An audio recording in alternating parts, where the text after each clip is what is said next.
Morning, everybody, and I'd like to open the meeting at 9:02. If I could have some, and I have Councillor Joe Hancock online this morning, and then everybody else in the room, so that's all good. If I could have someone confirm the minutes of the ordinary meeting on the 14th of May 2025. Councillor O'Neill. I'll move that the minutes of the ordinary meeting held on the 14th of May 2025 be confirmed. Seconder, Councillor Brompton. All those in favour? Yes. 9-0.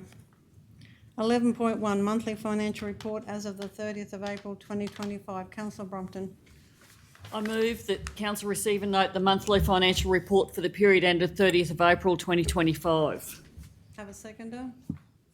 Councillor Vincent. I have some questions. If I could ask him. I'm on page 37. Construction of housing solutions in Roma for the Maranoa, and it says there's 157,500. Scope and design currently in progress. Just wondering who is doing that and what does it entail? Morning, Cam. Yeah, good morning, councillors. So, Mayor, the question just around the housing solutions, that's the funding that's been put towards from Works for Queensland, just over $2 million, and that's to build the housing solutions on Crawford Street and Queen Street. Oh, okay. Yep. Yeah, okay. Sorry, I thought it must have been another project. No. That's fine. And just a real quick update, the designs for Queen Street are progressing really well, and hopefully trying to get them out to market before the end of the financial year. Crawford's a little bit behind, but we purposely decoupled them so that Queen Street wasn't getting held up by Crawford. So Yeah, okay. Thank you very much. I've just got one on the. I have a question. Oh, sorry, Joe. I just haven't finished. Okay. Yeah, when you're ready, man. Yeah. Airport.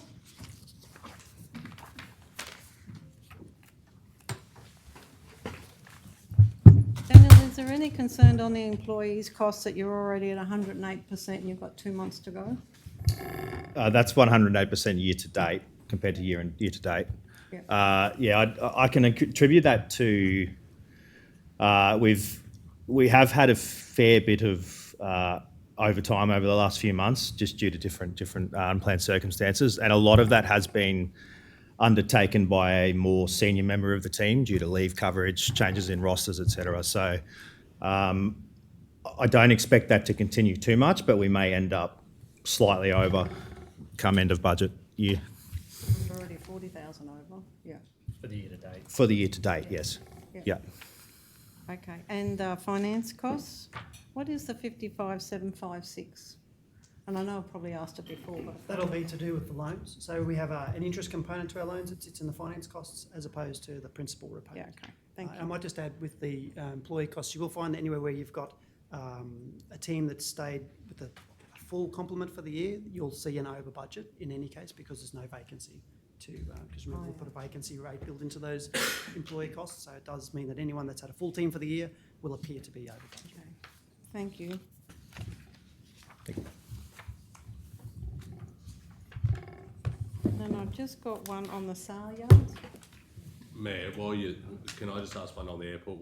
Yep, sorry, yep. Just on the materials and services, Dan, that's over budget as well.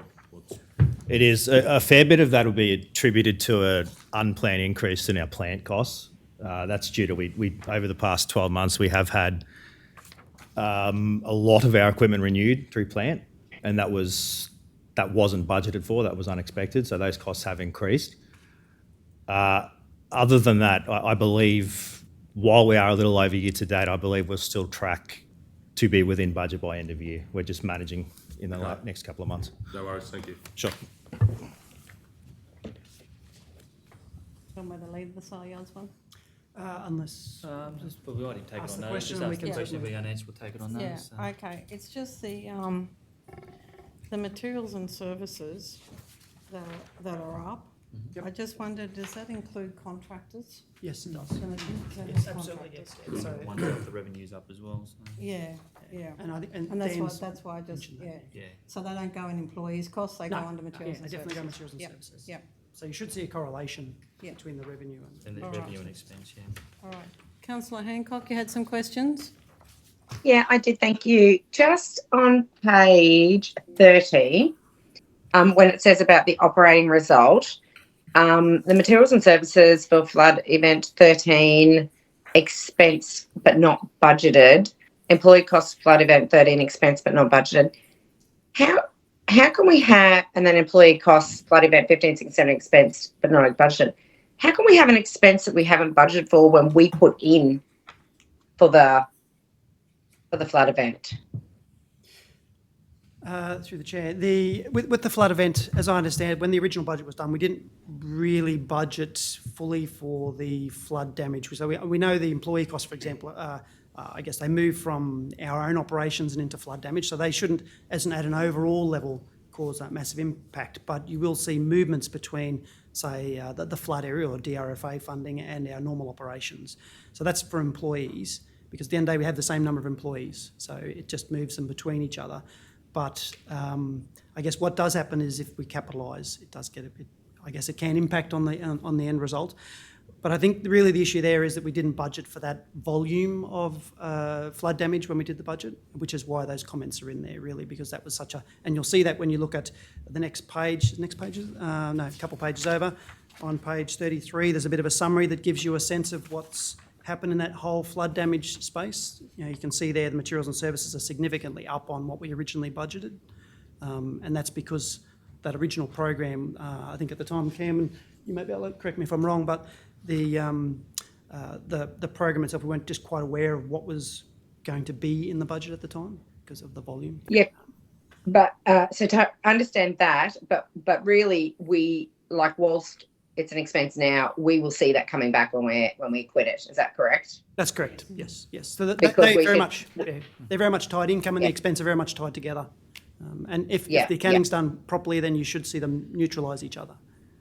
Yeah, perfect. That's what I thought was happening, but I just wanted to understand why it wasn't budgeted for when we put it.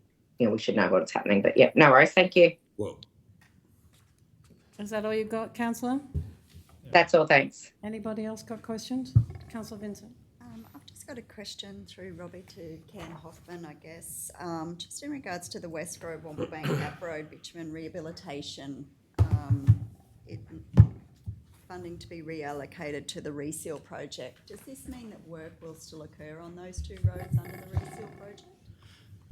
So through the chair, so the commentary there, the projects are still approved. They just had roads recovery funding initially attached to them, and roads recovery funding has to be spent by 30 June. So essentially the projects to be maintained, it was just transferring some of the roads recovery onto the reseal program, purely because there was a lot lower risk in that carrying over. So as it stands today, that roads recovery has now been expended because a reseal program has been done.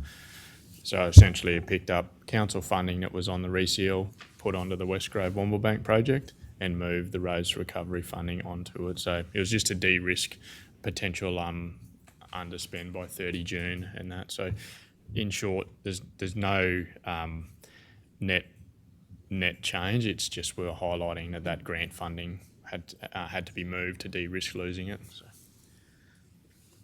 Okay, Councillor Flynn. Page 33, event 15 and 16, flood restoration. Just a query with regard to future budgeting. I presume that money will be proposed to be spent in 25-26.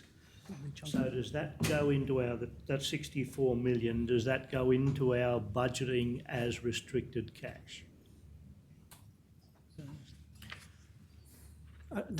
Through Councillor Flynn, I guess it really depends. It'll only appear in cash if we've received the cash. So it depends very much on the acquittal process.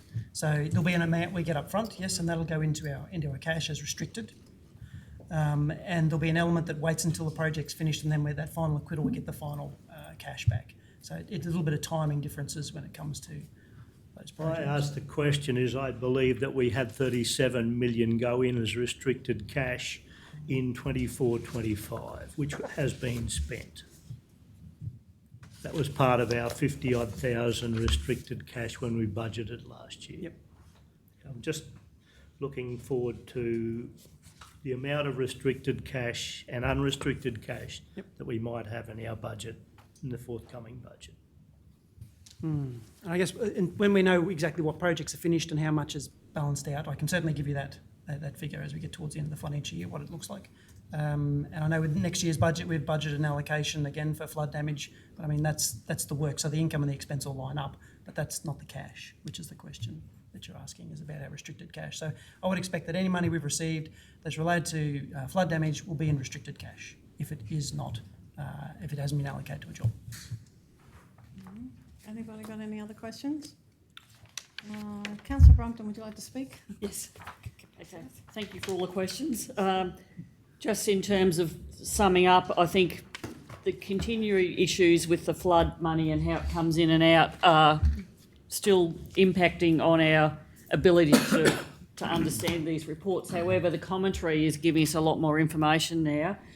We're hoping, I mean, if we can try and get the phasing of this money better accounted for, we won't have these budgets up and down quite as badly. It's still going to cause an issue because sometimes, they'll be capitalised and then it comes in and out. But I know that Director Brett's working more on seeing how we can actually account for this flood money a lot better, so it's not impacting. For example, in the materials and services, we budgeted for 8.9 million, we've expended 20 million, and that's like a 215% overrun. It's because of the flood money, which will come in and out. But we'll continue to work on this. At least from my perspective, the commentary helps explain that a lot better now than we were getting a few months ago, so I appreciate that.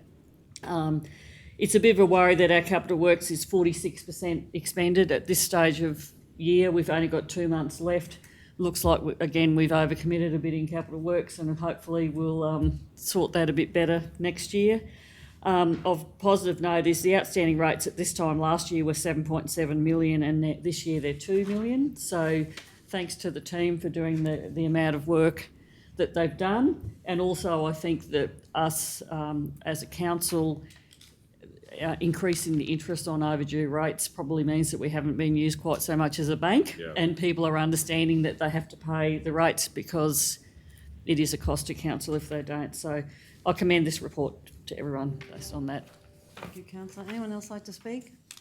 I think she said it all. So we'll go to the vote. All those in favour? Yes. 9-0. 13.1. Councillor Brumpton, you have a conflict? Yes. Item 13.1, description community book exchange. Declaring councillor of myself, Councillor Merrill Brumpton. The person with the interest is myself. The particulars of the interest, my daughter Erin Brumpton is employed by council at the Roma Library. It's a declarable conflict of interest, and I will leave the room while the matter is discussed and voted on. Thank you. So 13.1, community book exchange. Councillor Brumpton has left the room. Councillor Vincent. I've just got a question, if I can. Just on the recommendation number 2, the GL given is operating revenue. Would we be looking for an expense account, or is it just the wrong word? Through you, Mayor, Councillor Vincent, the GL that's in the report, it was just the one that was recommended by the lead librarian, but happy to reconsider and provide an updated GL if required. Because it's going to be the cost if we implement it, so I'm just concerned if we put a revenue GL in that it'll be wrong. So should we lay it on the table just to find that out? Or? So do you want us to leave it on the table till you can come back later? Yeah, I'll just check with the lead librarian and see about it updated GL. She just said funds relating to libraries generally receipted to that GL, so I'll check with her and come back. You want to move to lay it on the table? Do we, Madam Mayor, do we actually need a GL number, because it's just putting it into budget deliberations, so we could sort that. We actually probably don't need a GL number there. We're just gonna for inclusion. Just take out the GL. Yeah. 25-26 budget deliberations. Okay. Full stop. Yeah, and then we can still deal with it if council's happy. Thank you. Somebody like to, any more questions? Councillor Neil. Well, I've got questions, but I am happy to move. Yeah. So this might be to you, Mayor, and I'm slightly thrown as to why Councillor Upton's left the room now, because I read this report and I don't think it's got very much to do with The the library. libraries at all. Me And neither. so if I'm just clear, this is about locals donating their second-hand books Yes, into a place, and that's just to exchange it. yep. And the libraries, they may have old books that they too Could want to put in donate, there, yeah. but the libraries aren't running this. This is us working with men's sheds and whatever, creating the spaces. Yeah, like put one of them along the Adungadoo pathway. Yeah. Yeah, so people can just grab a book, leave a book. Yeah, it's got nothing to do with the library, Okay, righto. honestly. Yeah, I think there was some talk that originally there about having one located outside the library, but we decided it wasn't the best location because they could get library books mixed up with it and. Yeah, yeah. Councillor Davis. If the library isn't responsible, who would be responsible for like curating it, making sure that there is appropriate resources, appropriate content, I guess, in the books, cleaning? You know, my concern is that's going to be a box of books dropped there and perish in the weather. Who in council across the region, if this motion gets up, who would have the responsibility, I guess? Has that been worked out yet? No. And you will, sorry, Mayor, just through you, you will need someone, you know, obviously, as you said, we just can't pop them in there and then expect it to run itself. There will be, Yeah. you know, someone to have to go around and check, whether it's the LDO team or whether it's actually the libraries team, but it's probably, So we would be expecting a staff member, if this gets up, to go to Yuleba if community book exchange is there to check. could be the local LDO. Well, yeah, we could just ask local to adopt it, you know? I don't know. So in my experience with this has worked elsewhere, it is self-governed. Yeah, You know, we've got one in town already. It's I didn't know this until we went to Meals on Wheels, but there's one inside the Bowls Club. Some people know about it, and obviously the travellers that park there are involved in that too. But yeah. it's got to be a bit of self-governing here. And if someone puts a box and they get destroyed, well, that's on them. I mean, you build them appropriately that people are putting the books inside the. Well, all the ones I've seen, they don't have books lying around on the ground or anything, but I get your point, councillor. I don't know, I think it might be community driven, you know, like a little bit of pride somewhere along the line. I don't know. I'm happy to go and do it myself if I have to. I just feel that, like, there is one at the Bowls Club, there's one at the Gun Club as well. But they're for the travellers, like nobody's coming in off the street and going to the Gun Club and doing a book exchange. I just thought it was just something that I happened to see that I thought was a really good idea.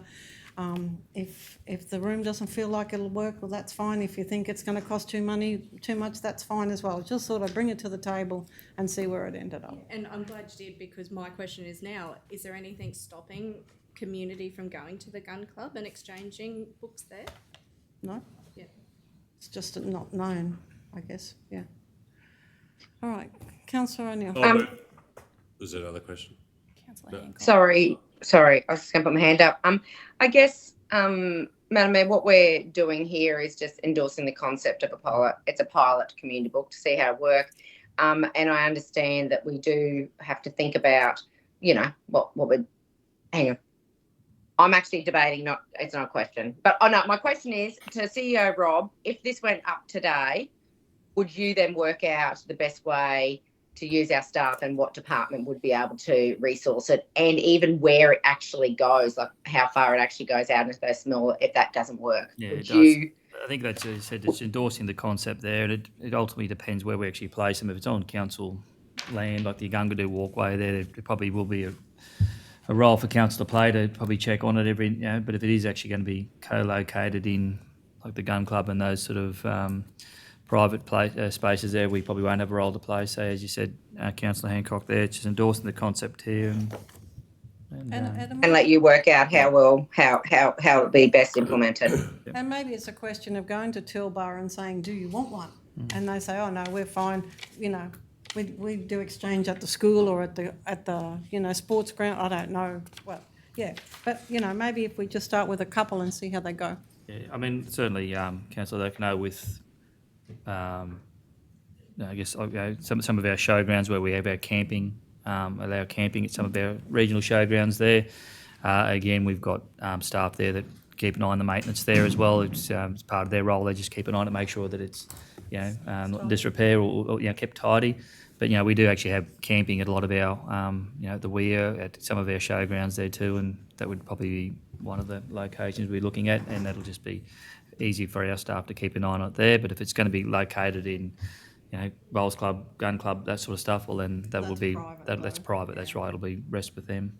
I just have one more question, sorry. I'm just reading the resolution and the recommendation of 5,000. Just wondering what option that is in the report. There's a few options there. So what if it's resolved today, what option are we going with, or are we just committing money? Through you, Mayor, Councillor Davis, it was more so just allowing the $5,000 for for 3 of the options. So obviously the first one being a total of 23292, and just allowing some money to do some advertising, some QR codes linking it back to regional libraries, advertising to other street libraries, and just enough money in terms of potential maintenance if we needed for that. The second option being a cost of $3,849, same, the remainder money used towards advertising or maintenance costs. And the third one, partnering with the Men's Shed or other community groups, was just allowing, say, an approximately $1,000 per major towns, and partnering with whether it's Roma Men's Shed or other local community groups as well. So in option 1, where it says e.g. smaller towns, Dunkeld, Bymount or Noongar, wouldn't do it necessarily, but locations. So that's okay. yeah. Right.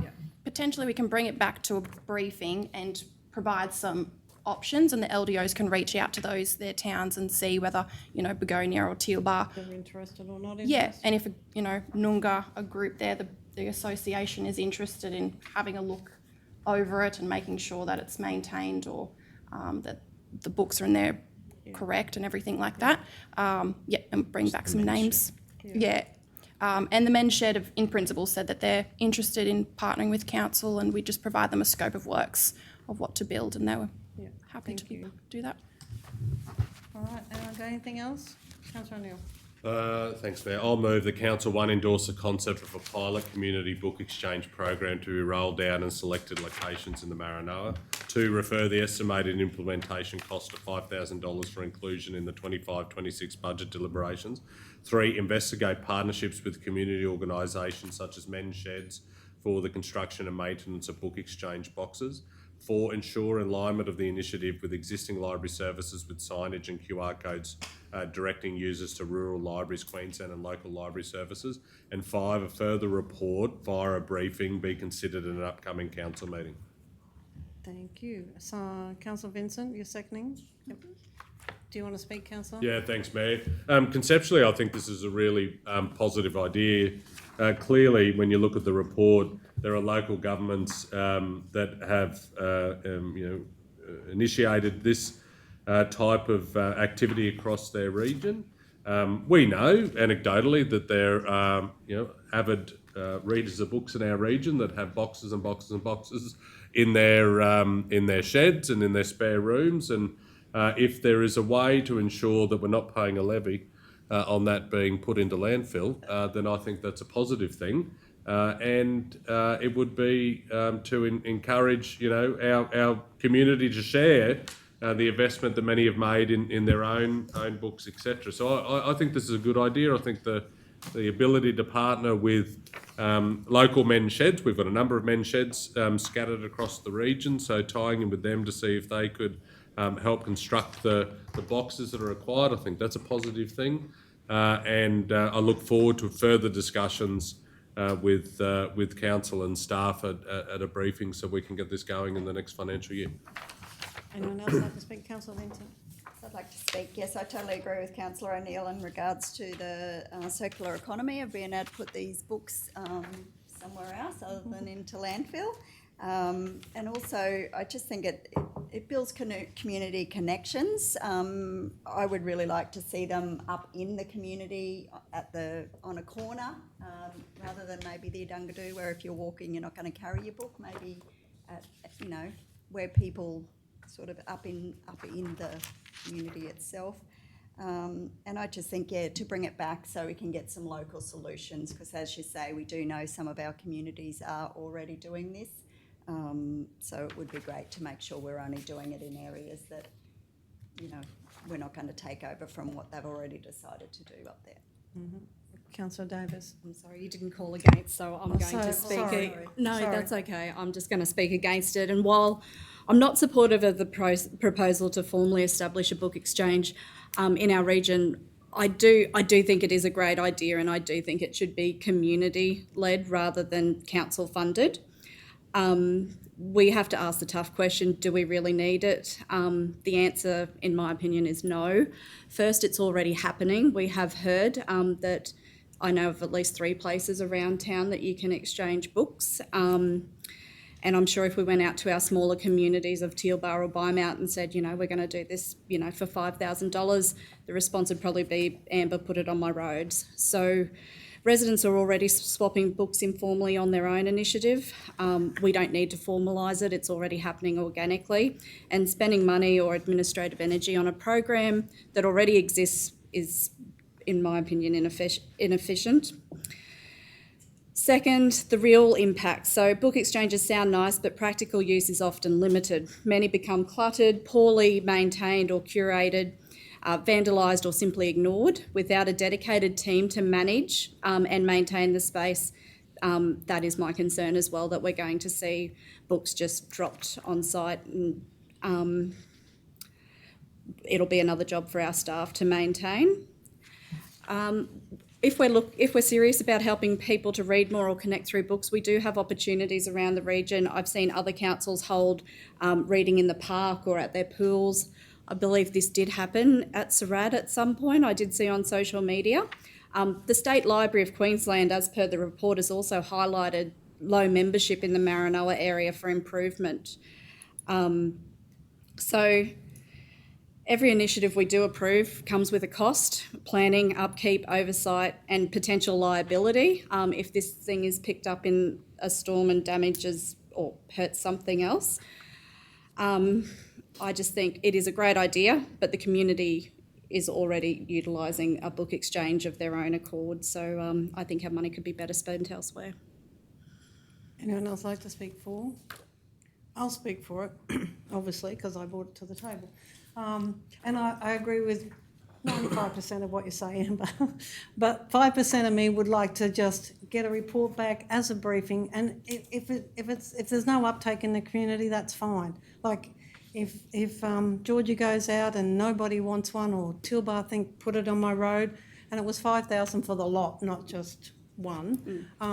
Well, that's fine too. I'm happy to go with that. I just thought it was worth bringing it to the table, having a conversation, and I think there might be some appetite for it in the smaller regions, and as we know, there are some around Roma, but I just thought it was a great idea to have a look at it and see if it might just freshen up a street. I don't know. It might make a street look worse too. Have no idea. And as we've said, the men's shed, we've got men's sheds all through the Maranoa. So, I just thought it was worth bringing it to the table, have a briefing, ask Georgie to go out and see if there's any appetite for it. And if there's not, well, then there's not. So, anybody else like to speak? Just a question or an idea, and probably towns have got them. I know there's a book club in Mitchell. Like, I'm not against the idea, but I sort of, like Councillor Davis, I'm going to call you O Davis then, sorry. Like maybe before we go, I suppose the money's only getting into deliberations in the budget, so it's not a guarantee it's going to happen. So, sure. But in the meantime, is not only just talking to libraries and that, but finding out the book clubs. I know we've got the men's shed to make the stuff, but maybe the book clubs might have ideas already in place that might just need that little kick along. So, because we're not saying we're allocating the money, but there's a say there that we have another briefing, or are we leaving it in the hands of? No, it's another report Sorry? via briefing. Number 5. Oh, Number yeah, 5. okay, that's all good, I'm fine with that. All right. Would you like to sum up, councillor? There's no other speakers for? No more speakers forward? No.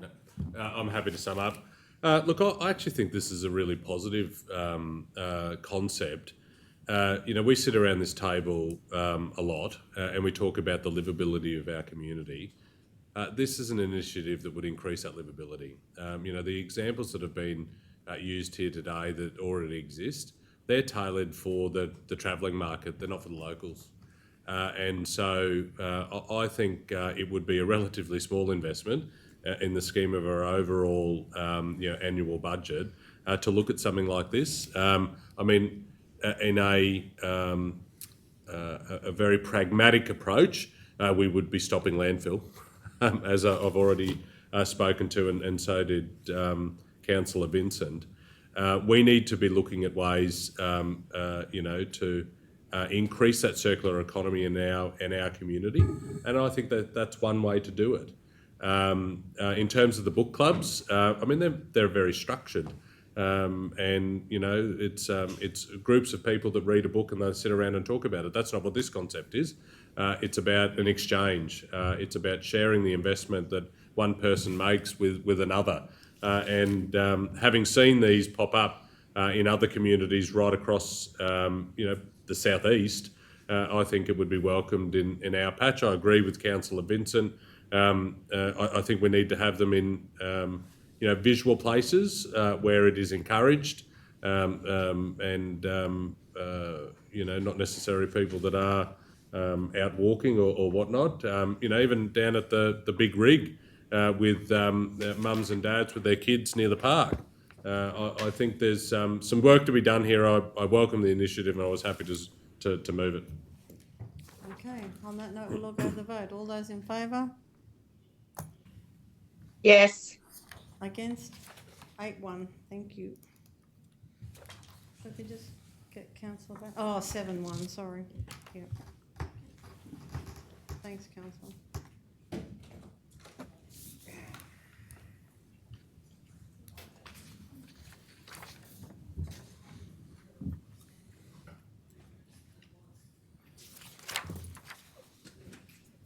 Councillor Brompton is back in the room. 13.2, Australia Day 2026. Just got a question. Councillor Vincent. The Local Hero Award, have I just forgotten, or have we talked about that before? That's going to be my question too. Sorry, I didn't hear the question. Oh, the Local Hero Award, I just can't recall that conversation occurring, but it could just be me. No. Through you, Mayor, Councillor Vincent. No, there was no, I suppose, decision over a renaming from the spirit of the Maranoa, but just looking at some different options after the briefing, whether there was some interest in changing that name or reverting it back to the spirit of the Maranoa and doing each towns as well. But it was just another option that was discussed at the previous briefing. Because that's my question too, because I missed that briefing and I didn't get anything until I read this and sort of took me by surprise a bit. So any feedback from that? As in? Well, how we got to that was my question. Oh, yeah. How did we get to those names? Further to that, Councillor Burkett, I suppose the briefing didn't, there was no decision or any exact award categories to progress with. It was just today's report to bring the options to the table. Councillors decide what categories that they wish to proceed with, just so we can start opening them up. And of course, the staff have, as the professionals, have the right to put any recommendation before it, whether we support it or not. If this is the staff's recommendation, then we'll consider it and debate it and change it or not.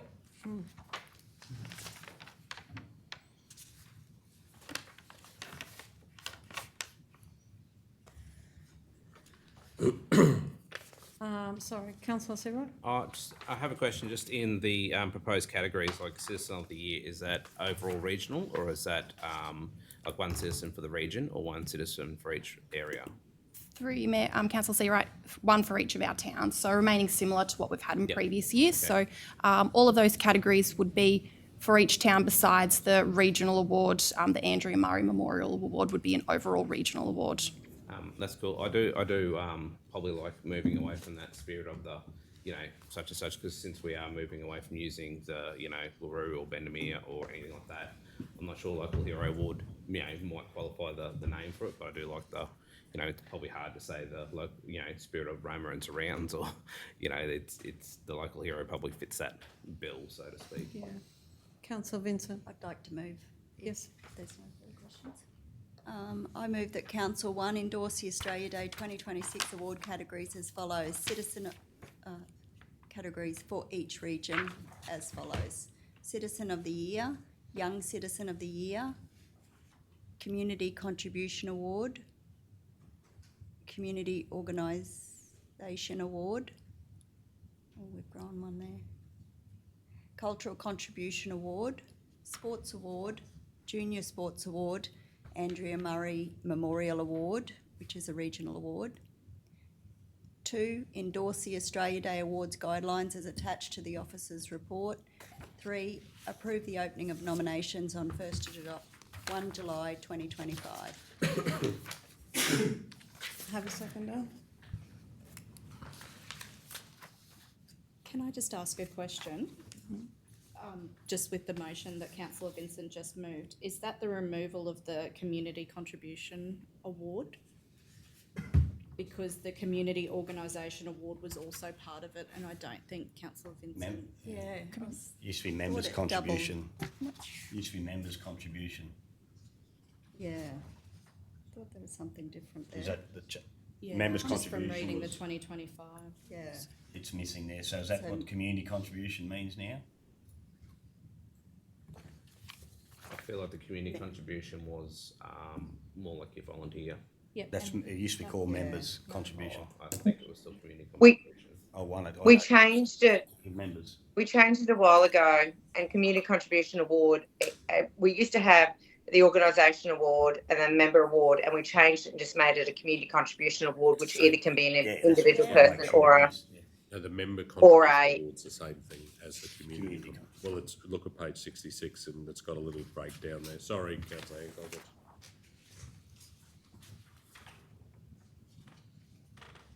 Just confirming, Councillor Davis will have a community contribution and then a community organisation award, 2 separate categories. So one acknowledges an individual and then one acknowledges an organisation or a community group. Was that your question? No, I just believe, can I have a look at was the Community Organisation Award and the Community Contribution Award included in Councillor Vincent's Yes. move? Yes. Yeah. And where? Community organisation, community contribution. Yep, thank you.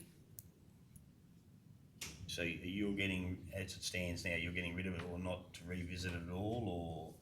Well, that's what I'm just putting to that was my motion. I'll second. Seconded by Councillor Davis. I just have a question. When you're ready. Thanks, Mayor.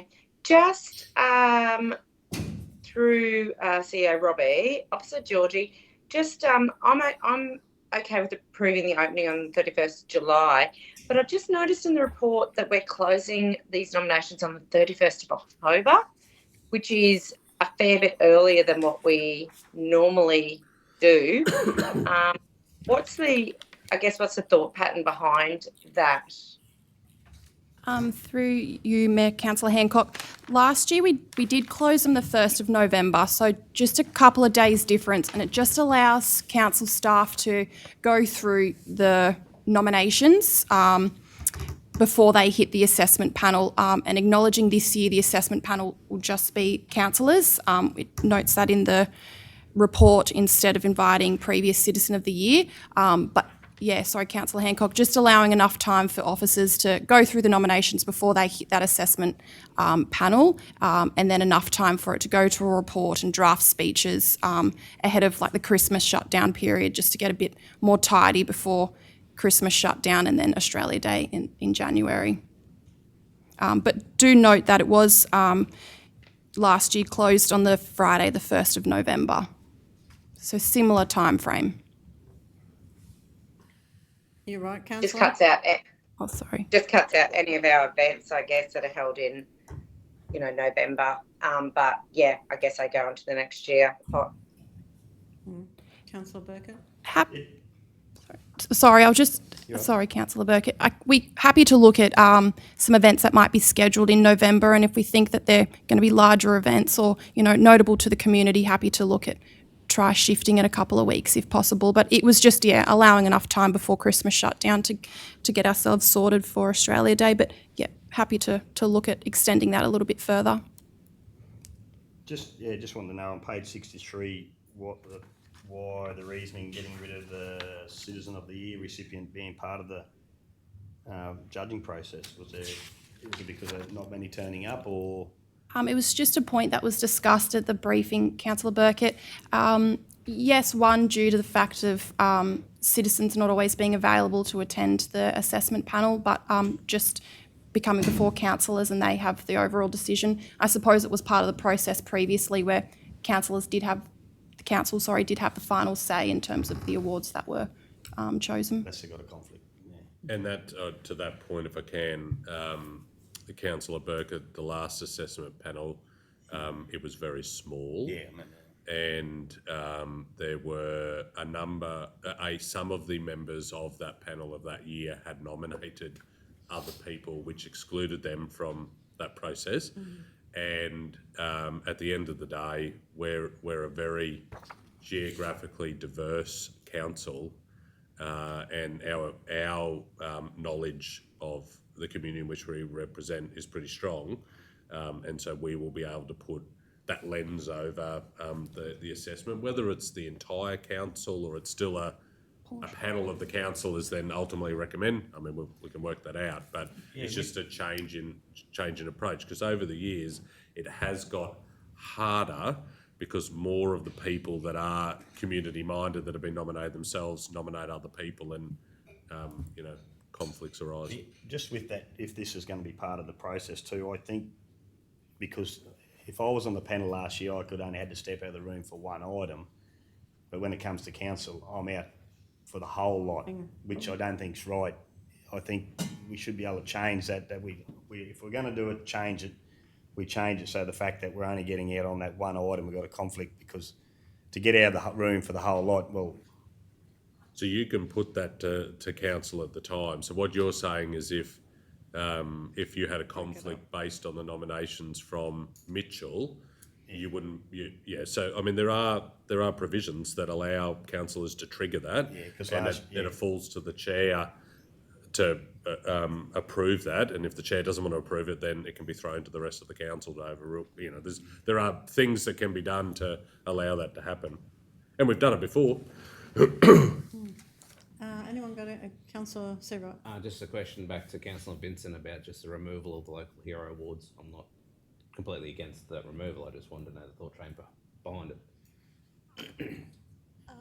Well, the hero for me is someone that runs into a burning building. Yes. So that's probably my thought process there. I just think that it takes away from the Citizen Award, having those awards. I'm not against having something along the spirit of the Old Spirit one at a different time, maybe during Volunteer Week or something like that. But I just think for Australia Day, I think I'm just for recognising Citizen. I mean, I can do it in my debate anyway. Yeah, that's what my thought process is. Yeah. I just propose that if you want to look at adding Spirit back in somewhere and volunteers, maybe note it in the report if you. I'll have to give more thought. Anybody else got any other questions? Councillor Vincent, would you like to speak to the motion? I would like to speak, thank you. Australia Day is one of our big events that we hold through the year, and I think it's very important to recognise the people in our community that do a lot for it, a lot of work, a lot of volunteer work. I think this gives a broad section of the different types of work that's done within our community. I have removed the Local Hero Award. As I said before, the word hero to me is something more than what's represented here. And I just see there's less submissions coming in. There's repeat submissions coming in. So I think if we narrow it down, we're really recognising the people that have really done a lot of work within our community. and that's why why I've moved this motion today. Anyone like to speak against?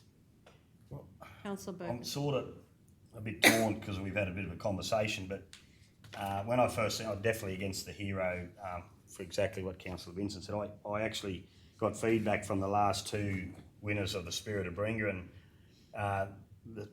last year, I really love the idea of the Spirit of Bringa more because of the history of where we live. I've only been here for 10 years, but having won an award associated with Bringa and the history of the town, I think it makes it a bit more special to me.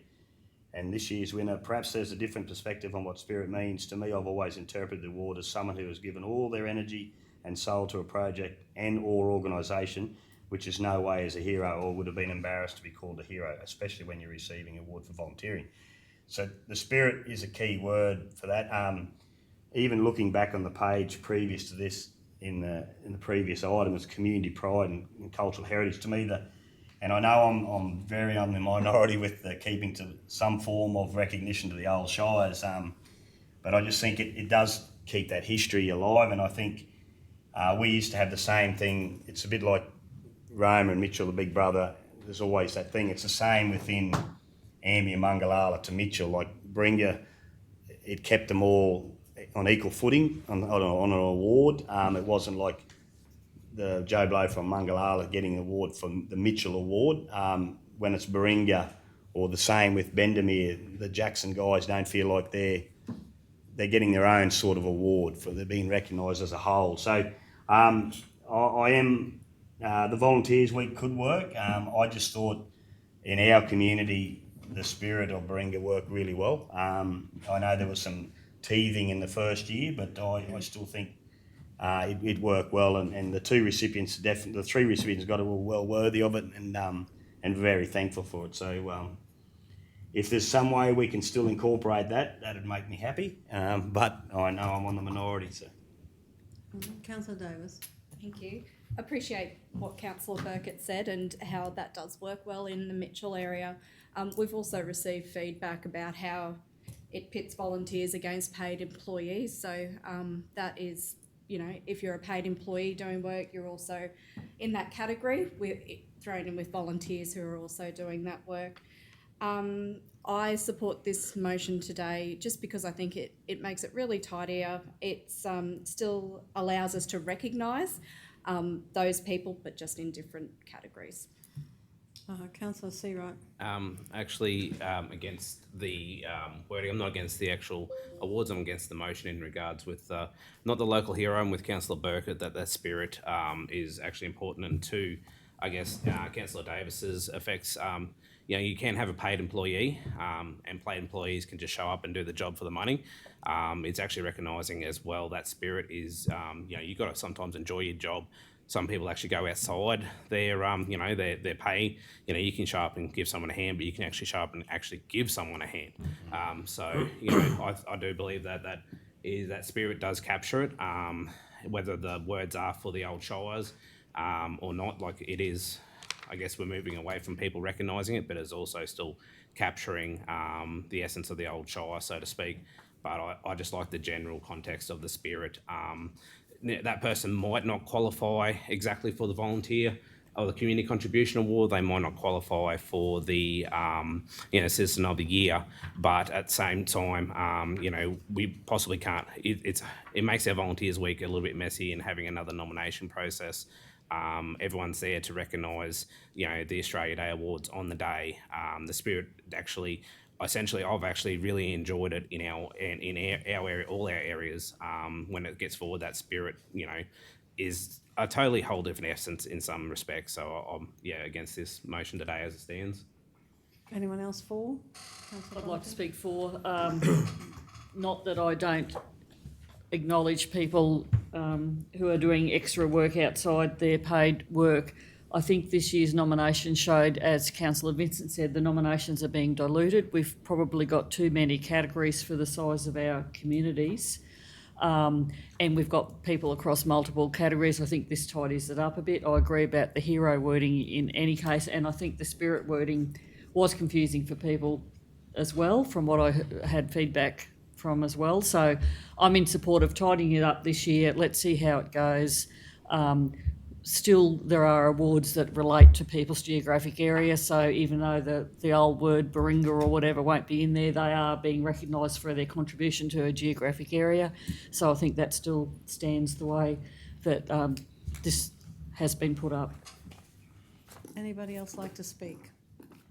Councillor O'Neill. Yeah, thanks, ma'am. I'll speak in favour. I have had concerns with the process around what was the former Spirit Award. There wasn't the rigour that at the same level as the other nominations that come for the other categories right across the region, and we saw that it did become it was based on a popularity contest. Where it was just simply the most people that got the votes. I saw people that were nominated for what was the Spirit Award last year that should have been nominated for Citizen of the Year and would have, in my opinion, made it a very hot contest between those individuals. And that's what we want. It inspires people to step up and contribute to their community, and that's why we have the Australia Day Awards. I think the Community Contribution Award will be the right category for those that would have, if the Local Hero Award had been supported today.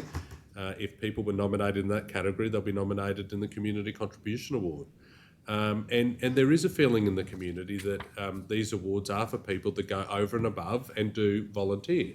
We all have, different roles that we play in the community. It's, we're paid as councillors, and my understanding is we are the only ones that are prohibited from being nominated for these awards. So if there's a compelling case for someone that is in their paid employment going over and above and volunteering, that they'll be captured in that Community Contribution Award. So I welcome the recommendation.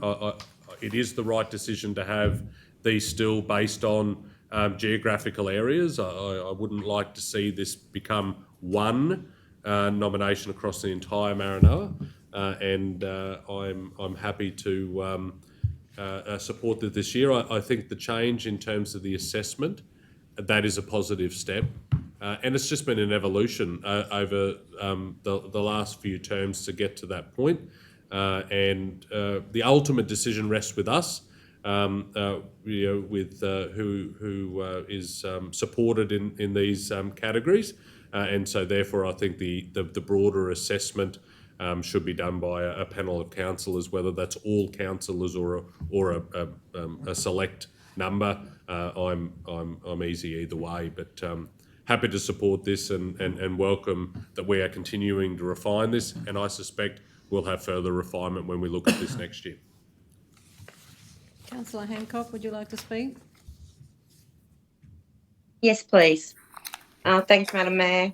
I'm going to support this resolution because there's been a lot of work that's gone on behind the scenes over quite a few years, actually, of being able to have a look at our Australia Day Awards and tidy up our paperwork involved. And I know that we have reduced the amount of requirements and paperwork on our application forms, but I think it still needs to be a balance, because the people who have won these awards are held in high regard, and they deservedly should be, because of what they have done for our community.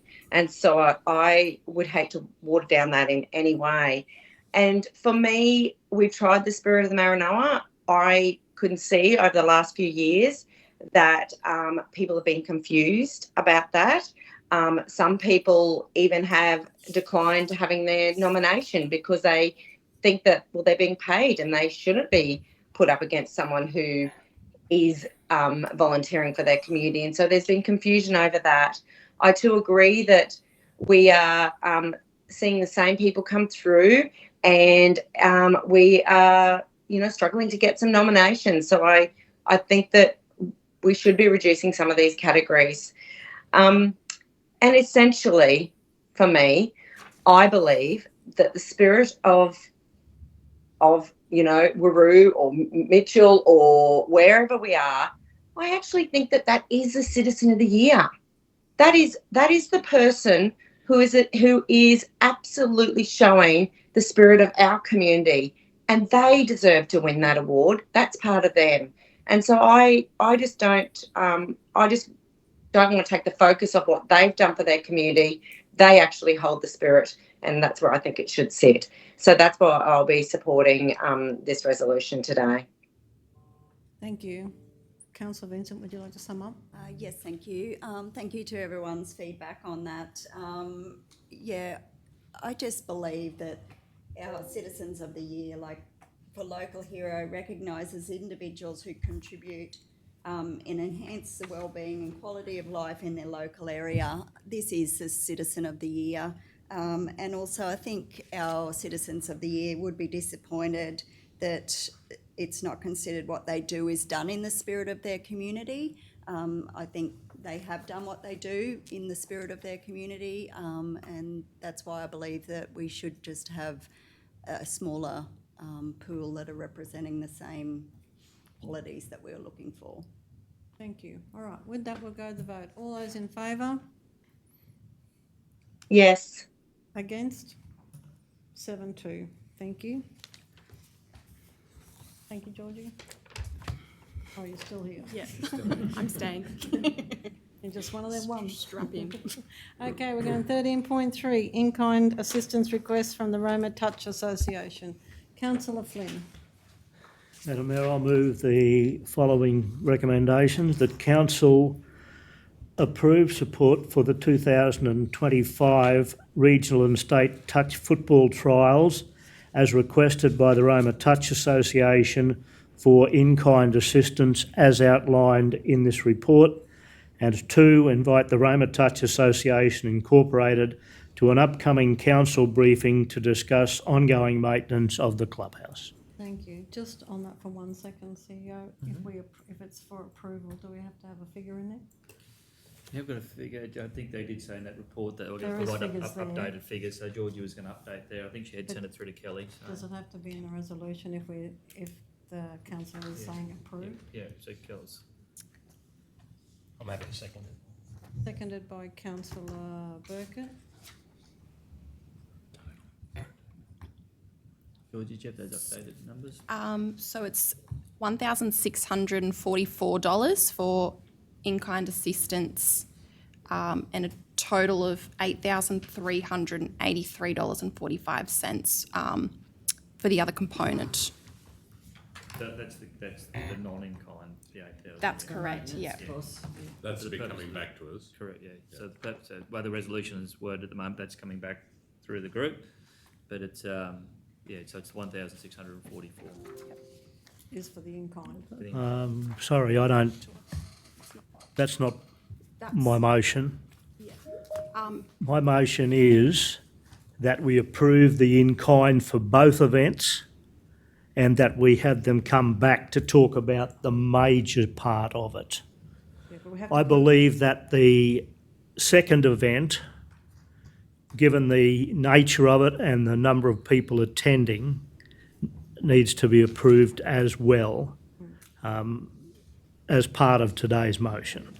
That 1,600, George, is that for both? Isn't it, reading it? The $1,644 is for the utilising of bins, the temporary fencing, an extra mow, and like whippersnippering and general tidying. Both events, though? Correct, yeah, for so- June and so June and Council- August. But that 1,644 does not include the fixing of the stairs, the urinal, or the temporary fencing, That's right. which we need to do before August. I want that as part of the approval. Yep. But also in our discussions from portfolio, we had discussions about traffic control when there's 700 or 800 people down there. Yep, correct. So The overseer is looking into the traffic control, but it is ideal that the stairs, the urinal and the chain wire fence, as per their requests, are done before August.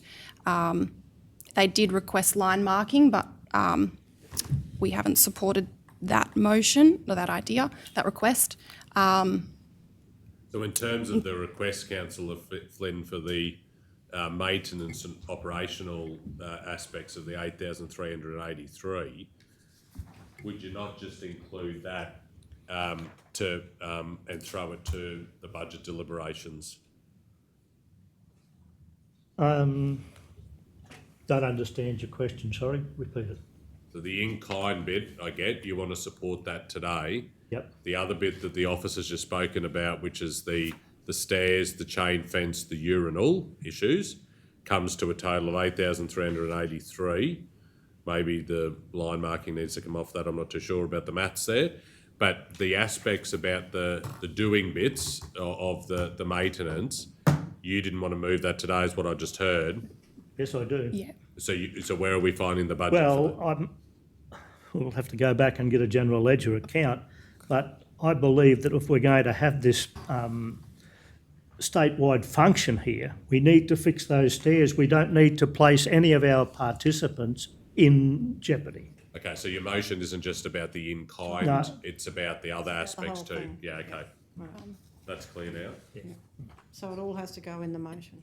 Kelly, I can send you an updated one. So it would be consider the request from the Roma Touch Football Association for in-kind assistance as outlined in this report and approve support for the 2025 regional and state touch football trials. To approve the allocation of in-kind assistance from the 24-25 and 25-26 budgets under work order. It's the in-kind assistance one.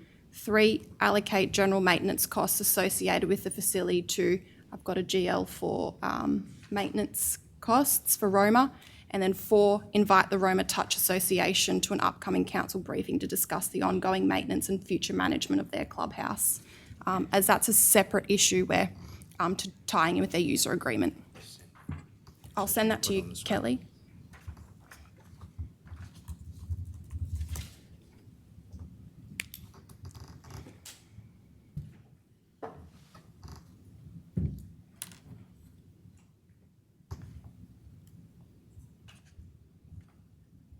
While that's coming through, I've got a question.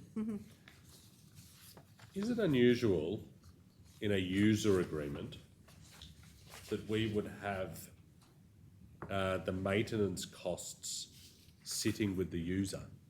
This is not a lease. Have we got other user agreements of facilities where the maintenance sits with the user?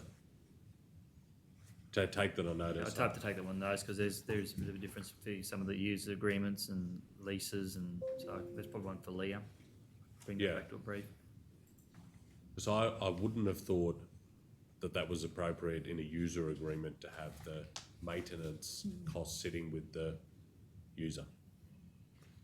Yeah, and that's generally the case. But those that are they've got sole exclusive rights over the land, that's right. But then there's others who've got shared usage there, but they are a little bit different. I'll have to take it on notice, Councillor. Yeah. I also ask a question while we're waiting. Just wanted to know, does council clean any other toilets for any other sporting events in the region, like the netball out at Bassett Park or any of our camp draft? Have we provided that in-kind assistance before?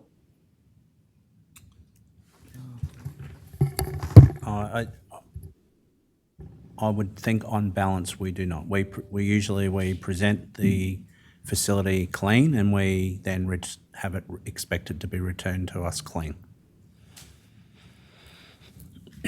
So this request, I think I understand what you're asking to see there, is that during the event that they would like us, or at least be paid from in-kind to do that. Yes. And to some extent, in-kind for me is more around what my staff can and do within the equipment and stuff that they have. For cleaning, that would be like a cash out the door from council because we would have to engage a private contractor to do that. So that's not in kind then? We do put lots of events, say, not dissimilar to where we would cover the cost of the electricity or some other requests that we would... In kind. That would all be in kind, yeah. Can I just go to the email from the President of the Touch Association? The Roma Touch Association will be responsible for the running of the canteen, use and cleaning of toilets and premises and marking of touch fields. So they have and I know that they have a contribution or expecting a contribution towards cleaning of the toilets during the carnival.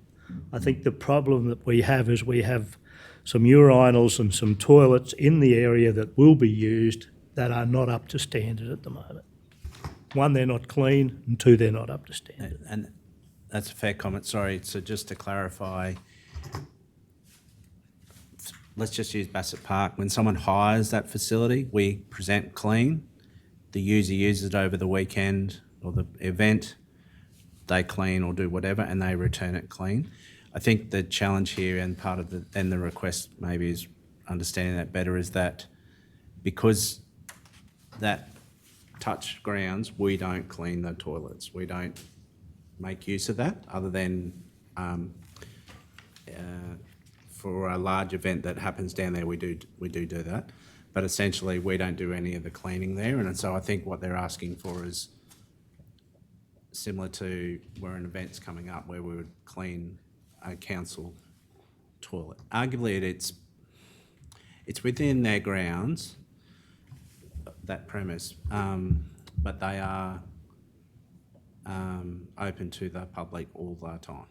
Well, just on page 73, it's the daily toilet cleaning, Roma touch toilets and potentially portable toilets. So to me, that's very different to cleaning our own facilities. Because when we have 700 people out at Bassett Park for the netball, we don't provide that. And I'm just looking for consistency here because we do have a lot of events around the region and it's great to have them. I just want to make sure that we're consistent in what we're offering each club. I think, without getting into a conflict, but they are all different and it depends on the use agreement. Like the RSL, we took over the cleaning ourselves. We pay a contractor to do the cleaning of that facility. So whether their use agreement's different or whatever, but yeah, it's a bit of an odd one. But it's, I suppose the point that Councillor Flynn makes, if in the letter it says that they're going to cover it, it probably doesn't need to be in that in-kind bit. Yeah. So But can I we think adjust the fixing amount? the urinal. No, I think there's a During toilet outside their grounds. Yeah, is it the Waddles? Yeah, the one in the corner at Waddles. Waddles. It's going to have to be used because there's so many people. So we probably need to specify that because in the report it says Roma touch toilets and potentially Portable. toilets. Well, then, yeah, Well, because they're not the Roma touch toilets. So. In the maintenance request, repairs to urinal, is that the urinal at the touch grounds or urinal at Waddles? that's in the touch grounds. Touch ground. Councillor, just to answer your question there before, just you asked there, just in terms of just on page 82 there. Sorry, page 81 there, just the maintenance and cleaning there, and there is a schedule on page 88 that outlines responsibilities between Roma Touch and council there.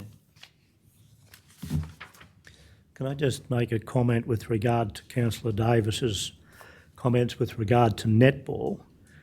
I believe that the upcoming carnival, that extra toilets are going to be placed at the netball venue by the council, by Maranoa Regional Council, to cover the events that are on that weekend at Bassett Park. And also in our budget deliberations, we're looking at providing extra portable toilets to support such events. So I'm not totally sure that we can say that the netball and the touch are the same, in the same boat as far as these requests go. That's okay, I'll debate it once we have the resolution. So Councillor Flynn, do you want to just look at the alternative that Georgie's got up there? I'll move the following motion. One that, I will rescind what I had moved before. One, consider the request from Roma Touch Football Association for in-kind assistance as outlined in this report and approve support for the 2025 regional and state football trials. 2, approve the allocation of in-kind assistance from the 2024-25 and 2025-26 budgets under Work Order 19866.2571.2001 in-kind assistance Roma. Allocate general maintenance costs associated with the facility to GL 02497.2002, and 4, invite the Roma Touch Football Association Incorporated to an upcoming council briefing to discuss the ongoing maintenance and future management of their clubhouse. Did you mean to leave out the amounts? Sorry, They're in there. Amount- You just didn't read them. Did you want to read those estimated amounts out? The number 3, the estimated 8,000. So number 2, it's 1,644. 1,644 under item number 2, and item number 3, $8,383.45. Are you happy to second that, Councillor Burkett? Seconded by Councillor Burkett. Anyone got any questions? Councillor Flynn, would you like to? Oh, sorry, I've got Councillor. a question. Yes. I just want to double check the allocate the general maintenance costs associated with facility number 3. Are we going to do that in this financial year? Through you, Mayor, Well, like, correct. Councillor Hancock, we've reached out to contractors for the stairs, the urinal and the chain wire fence, and those contractors have stated that they can do it this financial year. And do we have budget in GLO 2497.222002 to cover that? Correct. There is a balance of $30,645. Okay, thank you. Councillor O'Neill. Just through the mayor, Rob, what I was getting at was on page 72, it says in the report, the current user agreement, the organisation is responsible for the maintenance of all buildings. Yeah, that's, But then when you flip through the clauses as it takes you, that is not entirely clear. yeah. So we've got to work out who it is and whether we're comfortable with where it sits. And I think when you actually look at that agreement there, it sort of refers to that they're responsible for any damage. The council would look at the maintenance, and then when you actually look at the schedule doesn't actually really marry up there. But I'm not saying I agree with the agreement.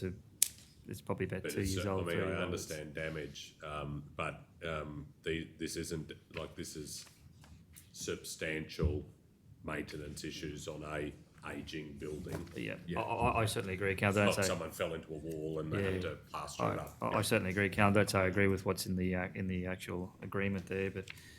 And it is a bit Needs some contradictory clarity. because I think the actual agreement itself covers it, but where it gets a little bit contradictory is actually when you go to that schedule in the back there with that table, and it sort of puts all the maintenance back on the actual user. Yeah. And I actually do agree with your point you're making, Councillor. It is our building, so.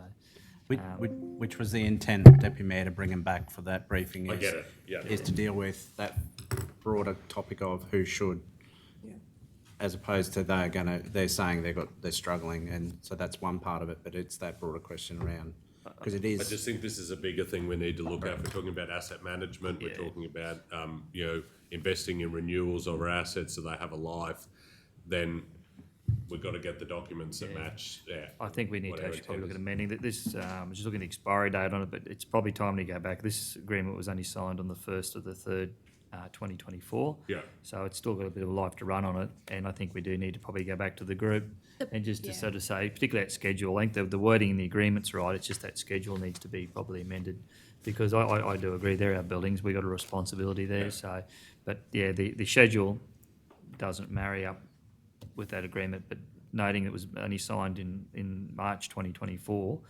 I think we need to probably go back to them there and just with their agreement, just tidy that up. And that wouldn't have been as obvious then, because we haven't been talking about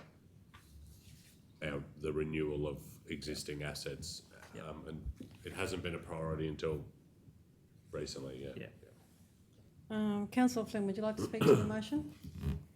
Yeah, I'd just like to recommend the contents of the motion. We, as a community, don't always get the opportunity to host state events, and the last time that I was on council, the Roma Touch Association hosted this similar carnival. The feedback from that particular event was enormous, And it's great to see that the state body is looking at coming back to Roma for this particular carnival, in particular, given the nature of the fact that it's a full state carnival.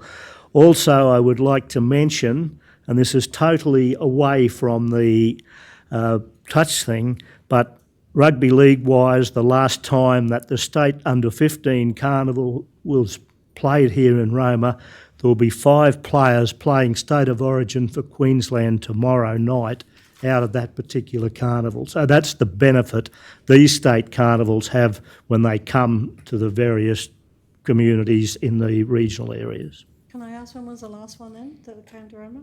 The touch one. Yeah.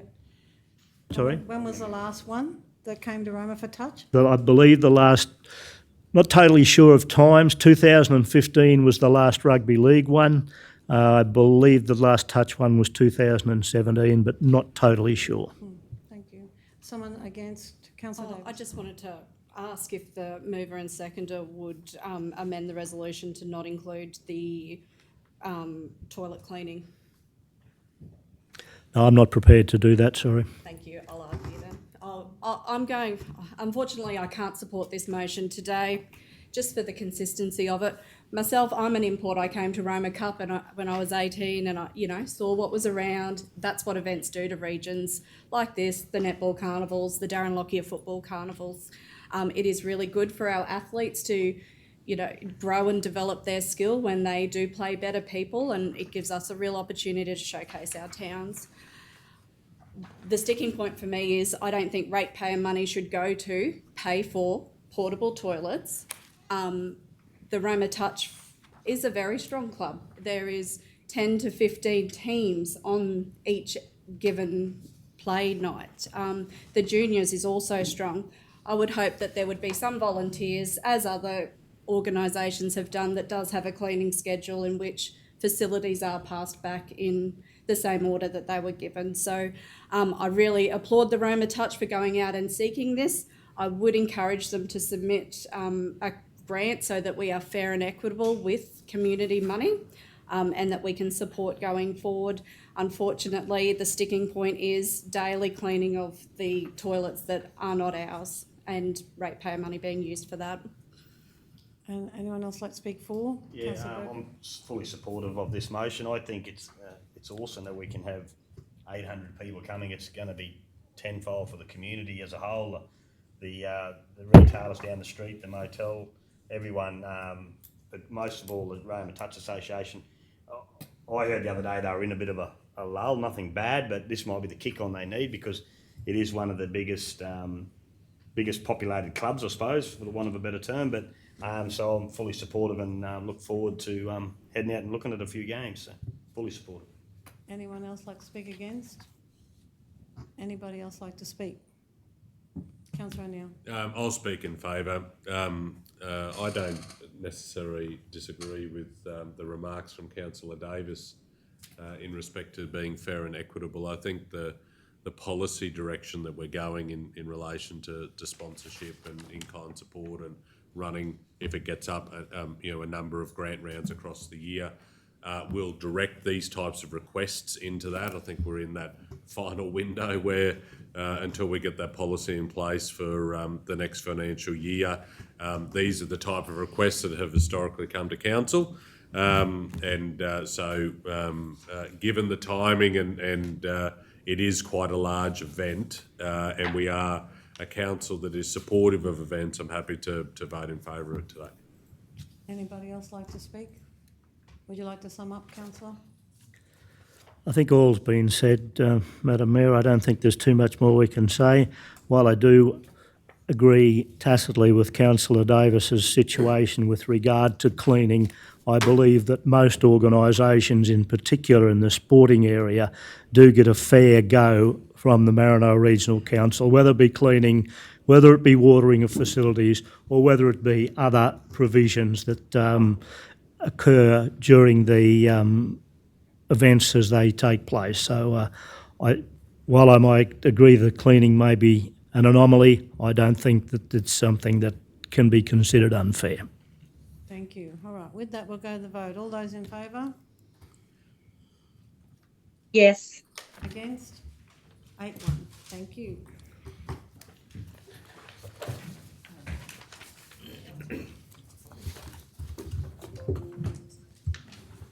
13.4, Roma Airport advertising devices. Councillor Flynn. I've got a conflict of interest. Item 13.4, Roma Airport advertising devices. Declaring Councillor Peter Flynn, person with related interest to self. Particulars, my business, Maranoa Travel, has contracts and partnerships with businesses involved in advertising at Roma Airport. The type of conflict is prescribed, and I'll leave the room while the matter is being discussed. Thank you.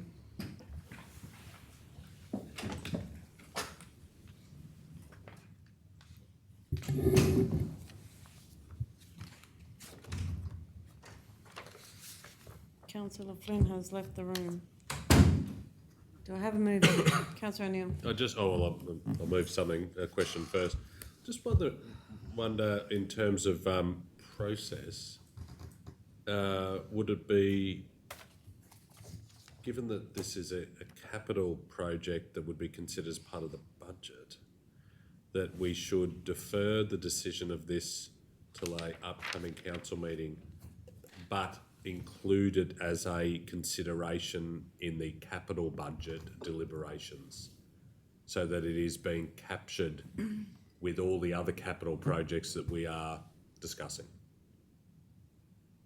Because if we approve the implementation, I change it to give in principle approval, but we still need to throw this in the mixing pot with all the other capital projects, and we've still got an afternoon to do that today. So council would be approving the implementation of it. You're not saying when, but then the second part is then consider a capital project as part of it. Well, you won't improve the implementation unless it's approved in the budget for the capital investment. Approving the concept of the advertising solution there with the billboards and the digital ones, but whether it's this year or next year's budget. But the only thing I probably would say with the capital one, it is going to derive a revenue. So this might be one to consider out of, if you are going to go ahead and do it in next year, do it out of reserves. I had that. Because it is deriving an income, so this is probably one that would be appropriate to do out of your reserves, with the airport reserve as well. So It's still a capital project that we should correct. Yes. Correct. Should be in the mix. Yes. But I just thought I'd throw that in in terms of the actual financing part of it. And Deputy Mayor, as I can see you considering how to deal with that. Dot point 3 and 4 though arguably are matters that could be those somewhat separate. So potentially you could turn your mind to dealing with them today, if you were to split the first bit around the capital deliberations. The second one is simply to set a fee for the existing advertising sign that's out on Northern Road that we haven't collected any revenue for. Gotcha.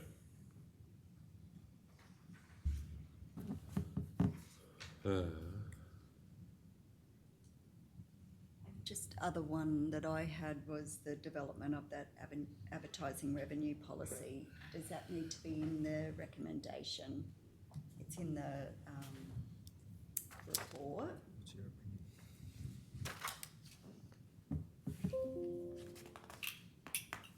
That's Bottom of number 90. Yeah, I see it there. I'm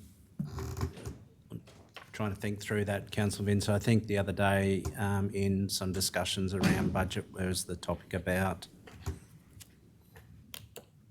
council signage, tourism signage, and linking that into. So there was a capital request in relation to tourism signage, and then we mentioned around that there was a previous resolution around council signage generally. So I'm talking a little bit out loud here, but essentially that does invariably have to all get glued in together. So there's one policy. Well, potentially to deal with that question you council had about capital allocation for improving the tourism signage, and I think you broadened that out to deal with all our council signs, and so potentially that sits somewhere in amongst all of that. All right, I'll give something a go.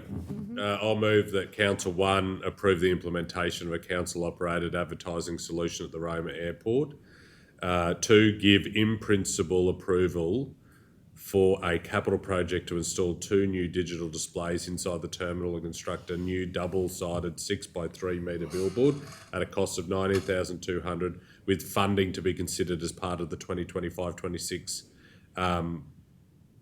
budget. 3, set a fee for existing billboard inside the airport precinct on Northern Road of $2,000 per face, excluding GST per annum. 4, authorise the CEO or delegate to negotiate final terms of a 2 + 1 year agreement for the billboard described in point 3. 5, a draft advertising revenue policy be considered via a briefing at an upcoming ordinary meeting of council. I have a question. The fee for the existing billboard inside the precinct, where did that dollar figure derive from? Because it doesn't match what's in our current fees and charges that were adopted. Yeah, So I just don't know how we can set a fee like that doesn't match our fees and charges. through the chair, there is a line in the fees and charges that were adopted that were other advertising proposals and then POA, so on asking. So that would fall under that, under negotiation through us. I suppose my issue is it's less than the annual fee that was everywhere else. Correct, And I'm not confident that it may be an appropriate amount. Madam Mayor, just to answer your question, Councillor Brumpton there too. Certainly you look at point 3 is setting the fee, and then point 5 is a draft advertising revenue policy to be brought back. Is it we drop 3 off, bring the draft advertising policy back to council for consideration? I'm not comfortable with setting a fee when we haven't done the policy, and I don't understand how the benchmarking's been done for the fee. That's right. So we can actually, if we do that policy, bring that back, we can amend your fees and charges at any time. So we do that policy first, get a fee that you're comfortable with, and we can actually adopt it at that stage. So the fact you've added number 5, then you could probably lose number 3. And 4. So I'm happy with that. Drop 3 and 4. 5 becomes 3. Happy with that, mate? We can bring that back as part of that. Do we have a seconder? Councillor Brumpton. Would you like to speak, Councillor? Yeah, thanks, Mayor. I mean, this has been a project that's been bubbling along for a long time. So thank you for your patience, Dan. I know, or I suspect it's been challenging at times, given how many times it's been in and out of this room. I think we're headed in the right direction. I do think it's appropriate that we put this in the mix with the other capital projects, so we're considering it holistically across all of the investment council wants to make for this upcoming budget. But we're getting there. I think the advertising revenue policy, that is the right step. There'll be a consistency then across council-led initiatives in the advertising space, and welcome that coming back via a briefing very soon. Anyone like to speak against? Anyone like to speak? Let's go to the vote. All those in favour? Yes. Against? Councillor Burkett, did you vote? Yeah, I voted. Oh, sorry. 8-0. All right. We might. He's got to come in. You've just got the airport asset management plan. You've got to bring Councillor Flynn back so you can declare on that, if that's what he's doing. I don't know. Well, we may as well do the 13.5.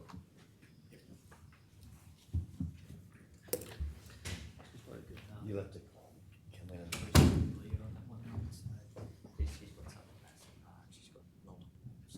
Councillor Flynn is back in the room. 13.5, Airports Asset Management Plan. Councillor Flynn, when you're ready. Same again, conflict of interest. Item 13.5, Airports Asset Management Plan.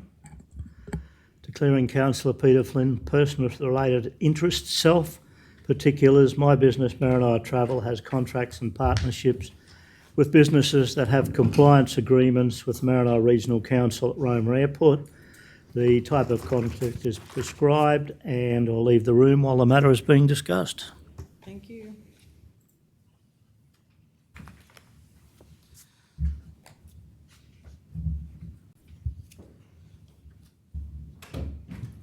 Councillor Flynn has left the room. Do I have a mover? Councillor O'Neill. I'll move the council adopt the 10-year airports asset management plan as presented. Seconded by Councillor Davis. Would you like, anyone got any questions? Like to speak, councillor? Thanks, Mayor.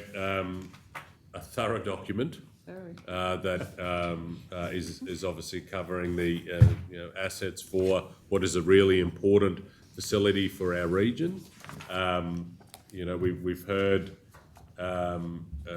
only yesterday the Mayor and I and Councillor Brumpton were in a meeting with the Auditor General, who made it very clear that asset plans shouldn't just sit on the shelf and gather dust. I'm sure this won't do that. This is the right step forward, and I look forward to it being a live document for council. Anybody else like to speak? Councillor Davis. I too would like to thank the staff for bringing back a really comprehensive document. It really makes it should make councillors' jobs easy when we do have a maintenance and capital program to work to. So here's to the next 10 years and managing our assets appropriately, and the first of many asset management plans to come across our desks. Mm-hmm. Councillor Brumpton. I'll have to speak as well because Yes, of course you will.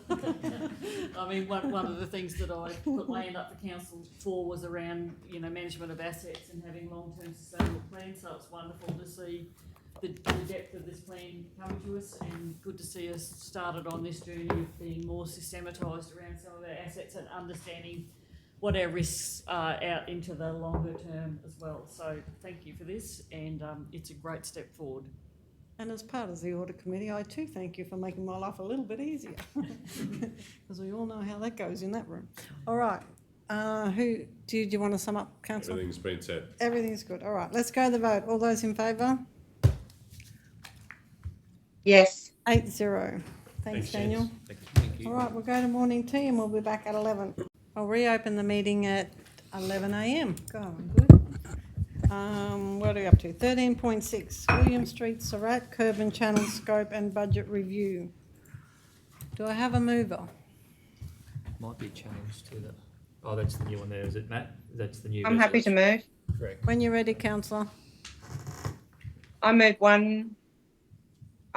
move that council, 1, receive and note this report on the status of the William Street Surat bitumen to curb project. 2, transfer 150,000 excluding GST funds from work order 24722, widen bitumen to curb Ivan Street, Charlotte to Cordelia Street. 2, work order 24723, widen bitumen to curb to William Street, Cordelia to Bertha Street. 3, consider providing in-principle support to, 3, provide in-principle support to create a new project, Ivan Street bitumen to curb project in the 2025 to 2026 Capital Works program at a cost of 200,000 excluding GST, subject to final budget deliberations and updated business case. Have a seconder. Oh, sorry. Councillor Vincent. Did Anybody got any questions? Yeah, just the 200. just the 200,000, did that come, was that a staff recommendation change there? Through the chair there, so that's is a staff recommendation, just got some updated costings, and that's what we got. We discussed this as part of the budget deliberations foreshadowing this report. It's currently sitting as 250 in the budget, so essentially we would just, if this was to be supported, we'd just go back and update that above the line sort of spreadsheet to reflect that number.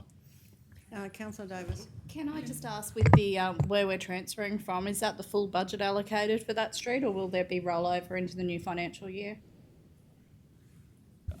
Through the chair, that allocation is the updated amount for the scope for William Street. So 150,000 is added to 100,000 to give us a $250,000 budget.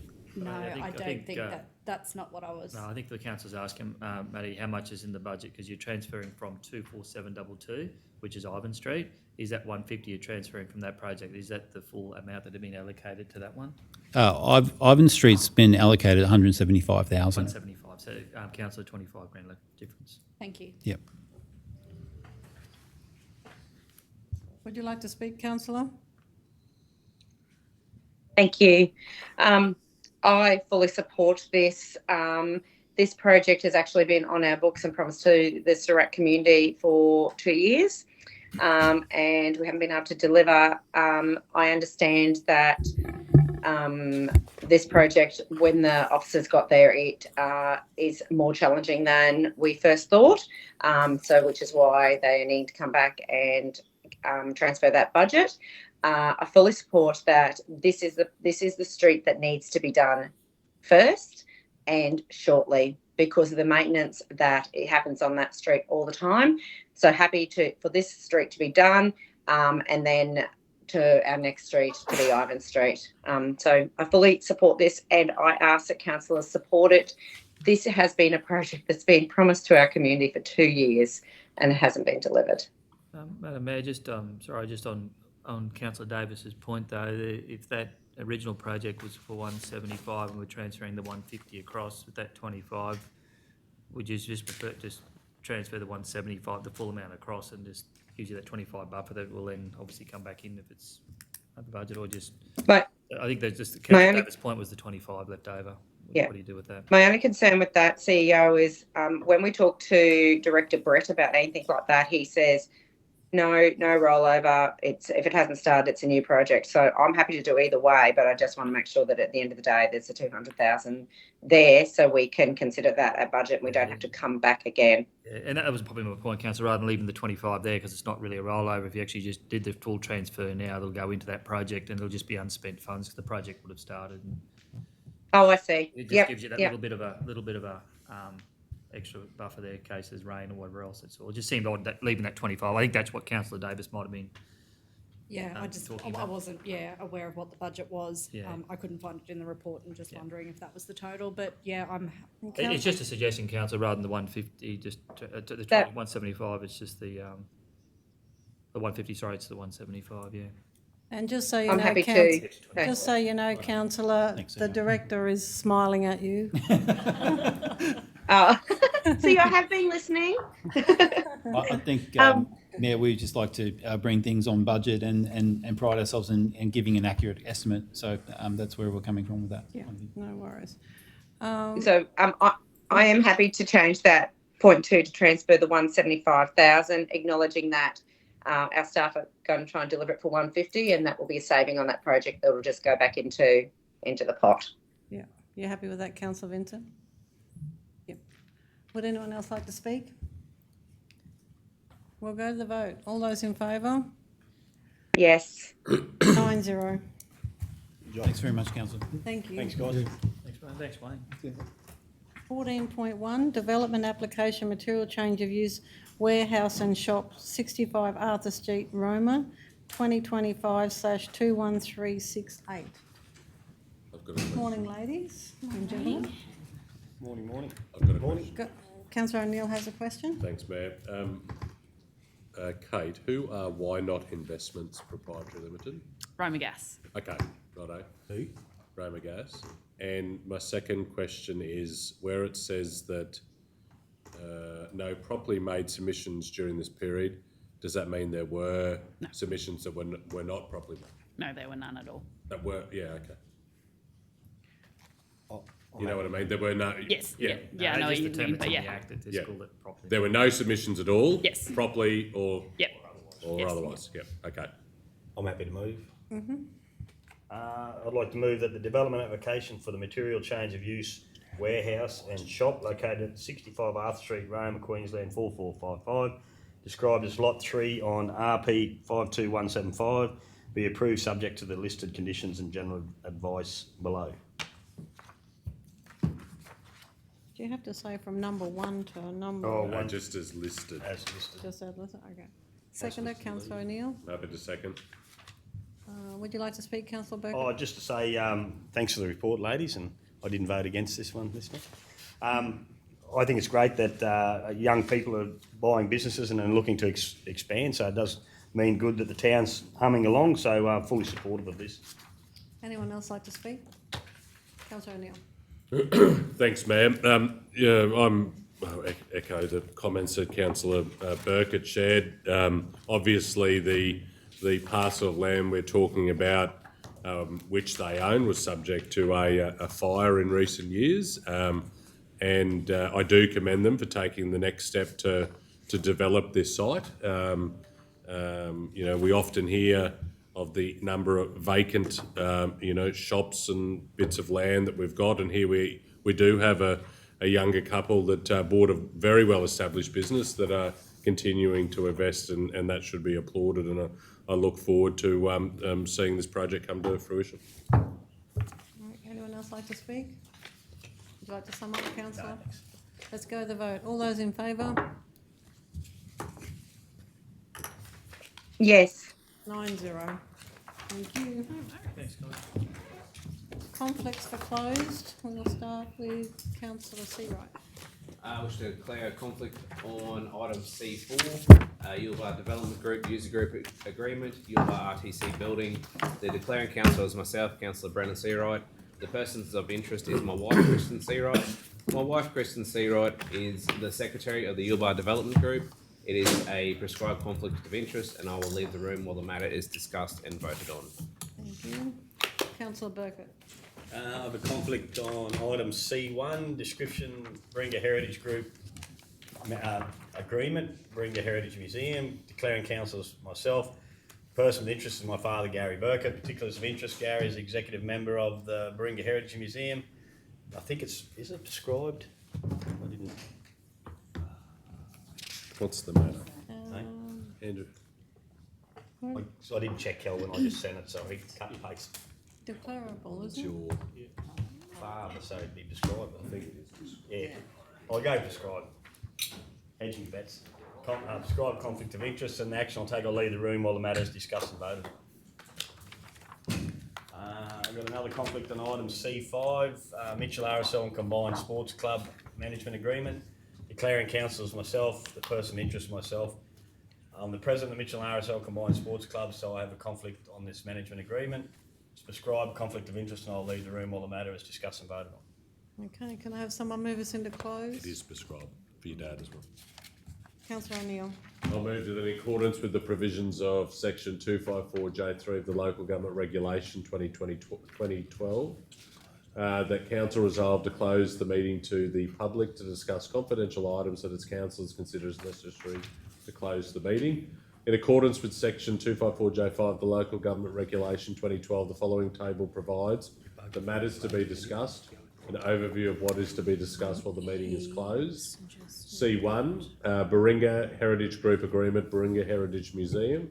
C2, request for views, renewal of leases over reserves, lot 22 on EG 277, lot 8 on EG 277, and lot 6 on EG 128 reserves for camping purposes.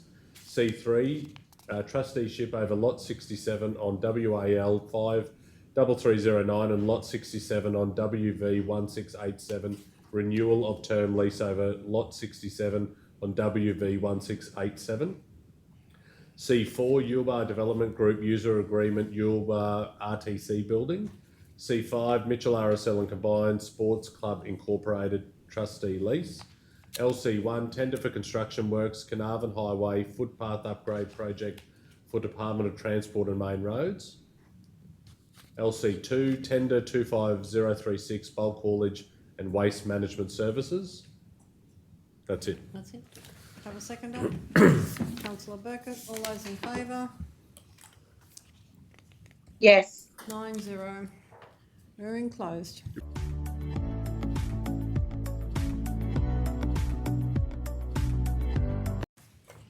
C1. I move that this go into open.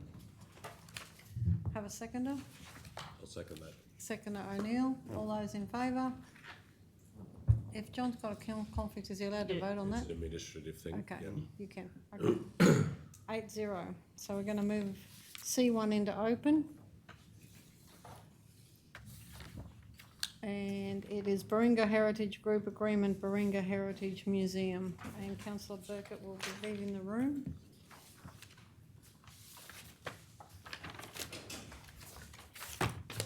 Councillor Burkett has left the room.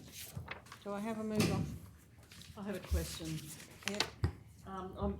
just wondering why this is a commercial tenancy agreement, given that it's a zero value, and I'm just not sure it's the right arrangement to be in, given some of the discussions we've had about trying to get consistency around agreements. And maybe we could get some advice on that.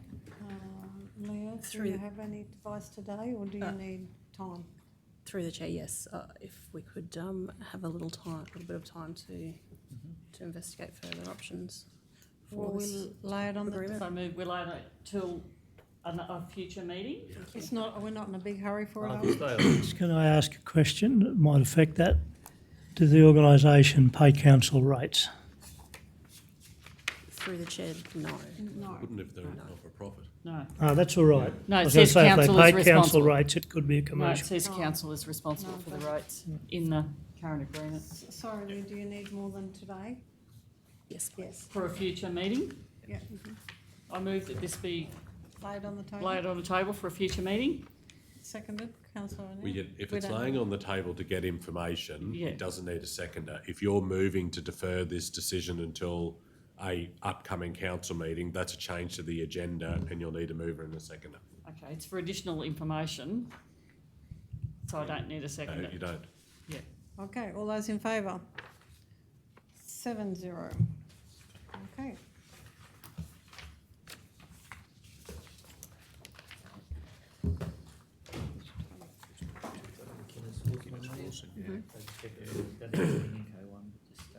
That's what it was, it need to be. Yes.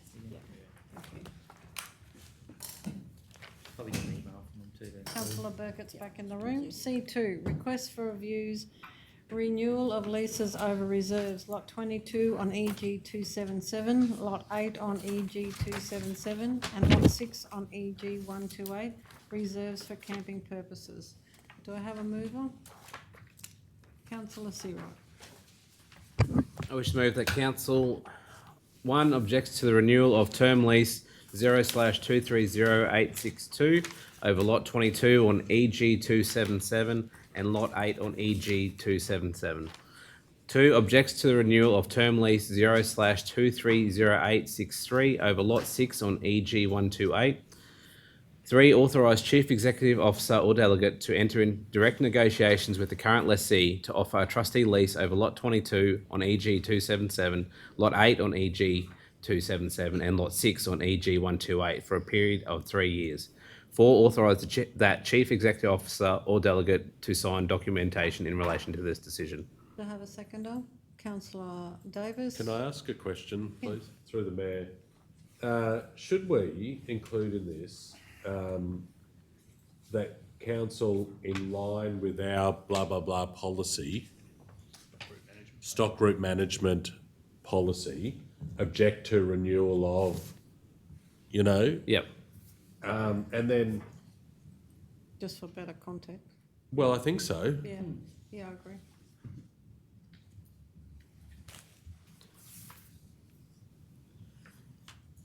And is number 4, is it subject to what the state decides, so?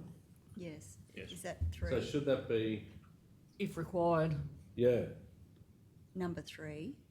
authorise the CEO to enter into negotiations? Yeah, well, that's where it'd start, Yeah. yeah. Authorise the chief or delegate, subject to the decision of the state, to enter into, like, you're not going to do that if the state decide to do something different. Well, there won't be any documentation, so. Well, you wouldn't enter it, no, it's point 3. Yeah. If required. And just at the end, you reckon? Subsequent to the decision of the state. Or is it authorise the CEO to, or delegate to enter into direct subsequent negotiations?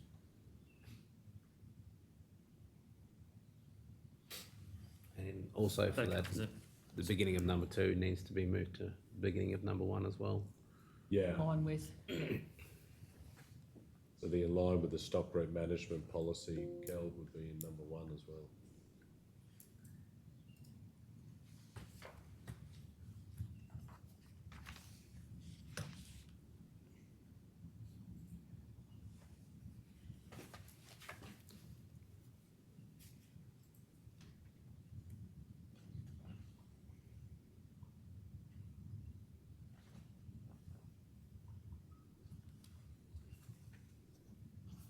Who moved that?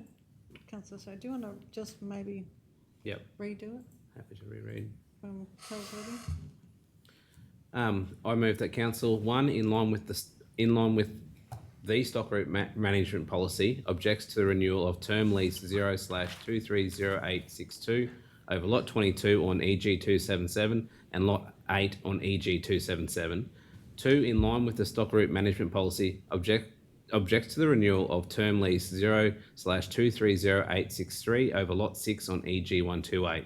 Three, authorise the chief executive officer or delegate to enter into direct negotiations with the current lessee to offer a trustee lease over lot 22 on EG 277, lot 8 on EG 277 and lot 6 on EG 128 for a period of 3 years if required.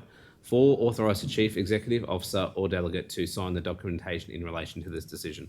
You happy with that, Councillor Davis? Yes, thanks. To speak?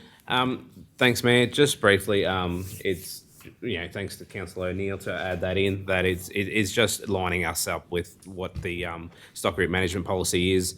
It really just brings about shorter terms leases. It's not taking away, and it's all subject to the approval of the state anyway. So in regards to this, it's just, again, lining up with our current stock route management policy. Thank you. Anyone else like to speak? We'll go to the vote. All those in favour? 8-0. C3, trusteeship over lot 67 on WAL 53309 and lot 67 on WV 1687 and renewal of the term lease over lot 67 on WV 1687. Do I have a mover? Councillor Vincent. Move that Council 1 advise the Department of Natural Resource and Mines, Manufacturing and Regional and Rural Development of its acceptance of the offer of trusteeship over lot 67 on WAL 53309. 2, offers an objection to becoming trustee of lot 67 on WV 1687 and support the state to make a determination over the reserve. 3, authorise the Chief Executive Officer or Delegate to sign documentation in relation to this decision. Seconded by Councillor Seawright. And would you like to speak, Councillor? Would anyone like to speak? Let's go to the vote. All those in favour? 8-0.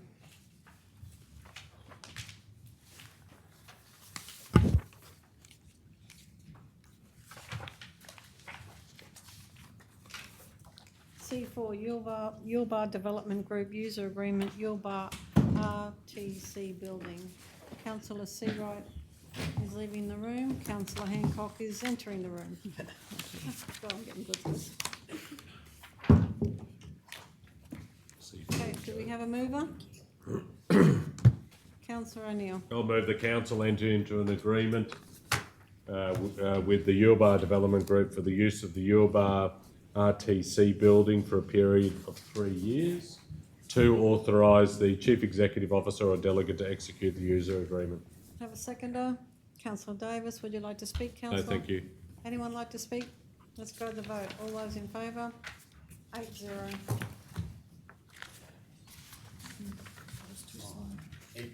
We're going to have minor. Well, technically, he's got to be back in here Yeah, before I go out. That's right. yeah, that's right.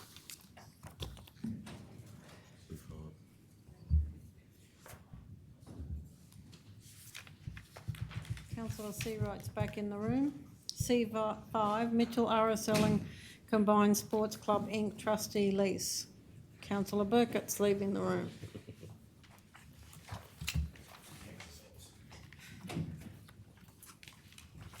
Do I have a mover? Councillor Davis. I move that Council 1 enter into a trustee lease with Mitchell RSL and Combined Sports Club Inc. for a period of 10 years in respect to the land and sporting facilities located on land described as Lot 115 on DL 335. 2, authorise the Chief Executive Officer or Delegate to execute documentation in relation to this decision. Have a seconder. Councillor Flynn, would like to speak, Councillor? Just to say that we're continuing the arrangement with regards to Mitchell RSL and Combined Sports Club, and yeah, that's all that this is. Anyone else like to speak? Let's go to the vote. All those in favour? 8-0. Going on to the lake.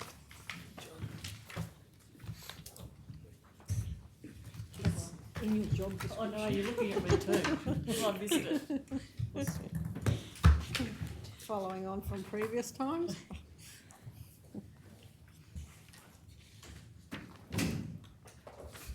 LC1, tender for construction works at Carnarvon Highway footpath upgrade project for the Department of Transport and Main Roads. Do I have a mover? Councillor O'Neill. I'll move that council authorises the CEO or Chief Executive Officer to enter into a contract with the Department of Transport and Main Roads, DTMR, for the delivery of the shared concrete pathway project along the Carnarvon Highway in Roma. 2, subject to execution of the contract with DTMR, authorises the Chief Executive Officer to enter into a subcontract with Durack Civil Proprietary Limited for the value outlined in the report as the preferred contractor to undertake the construction work associated with the project. Have a seconder. Councillor Flynn, would you like to speak, councillor? No, thank you. Anybody like to I just ask a question. With regard, and the officer noted it before, with the project to take into consideration some of the dates involved with larger functions at Bassett Park.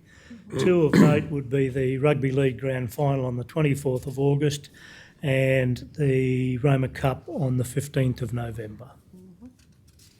Yeah, thanks, Mayor, and well, we acknowledge that, and as the principal contractor for it, we would be able to help control and put some parameters around them dates and how to manage that interface there. So, just Mayor, just when it was verbalised, it was just subcontract read out. I just wanted to check whether it was okay in dot point number 2, just to refer to it as contract. Oh, sorry, I just read what was, yeah. Yes, it's a contract. Enter into a contract with Durack Civil Proprietary Limited and a contract with DTMR. Thank you. Nobody wanted to speak? Everybody's good now? All right, let's go to the vote. All those in favour? 9-0. LC2, tender 25036, bulk haulage and waste management services. Do I have a mover? Councillor Vincent. I move that Council 1 select Outback Contracting Group Queensland Proprietary Limited as the preferred supplier for tender 25036 bulk haulage and waste transfer services, noting the submitted rates in this report. 2, authorise the Chief Executive Officer or Delegate to enter final negotiations with Outback Contracting Group Queensland Proprietary Limited for a contract value up to $1,687,967 excluding GST, and accept the contract if final terms are acceptable. 3, assign costs associated with the services to the Waste Management Operations Work Order WO11466 to WO... Is that supposed to be 2? One for each location. WO11475 for the relevant facilities. Have a seconder. Councillor Brompton, would you like to speak, councillor? Just that this is the start of the bulk haulage and waste transfer services that are required for our new waste transfer stations around the region. Councillor Davis. Just to add on to that, it's good to see that a local company, a young family business, are getting the work, and yeah, I'm happy to support this today. Very good. Anyone else like to speak? Let's go to the vote. All those in favour? 9-0. That's the end of our agenda, so I'd like to close the meeting at 12:31, and thank you all for your attendance.